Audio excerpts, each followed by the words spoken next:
Welcome back to TAV with Bookie Shonuga. Joining me now is Professor Anyanwu. Currently in Nigeria, ma'am, is education funding private-public partnership, or, for instance, public school education, elementary school education, do parents have to pay for it, or is it free? You can talk to us about that through secondary school and then universities. To the best of my knowledge, the primary school is free. We have free education for primary school.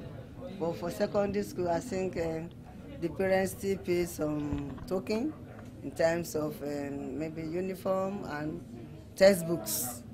But primary UB is totally free. It's free. And at the tertiary level, the students pay. But the tuition fee is not very high. It's low compared to what they pay in the private sector.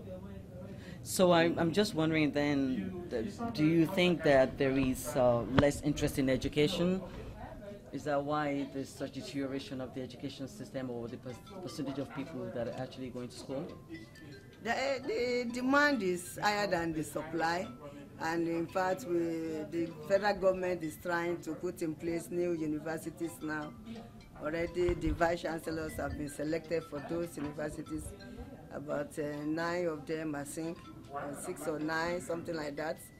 So they have appointed the registrars, the vice chancellors, and very soon they will take off so as to take care of access, to improve access. Because so many people want to get into the universities without having access to the university. Not that they are not qualified, but the institutions are not there. So the federal government has tried to establish new universities. And the minister also is trying our best. We're putting in place strategic plan, a lot of reforms, and then also more funding from ETF, Education Trust Fund, to universities for their capital projects, for setting up book projects, sponsoring journal publication, and a lot of things like that. Okay, so now what about teachers' education? Because what we understand also is that there's a serious decline in teachers' education. A lot of times in public schools, some of them are not paid on time, so there's really no incentive for teachers to want to teach. Can you speak to that?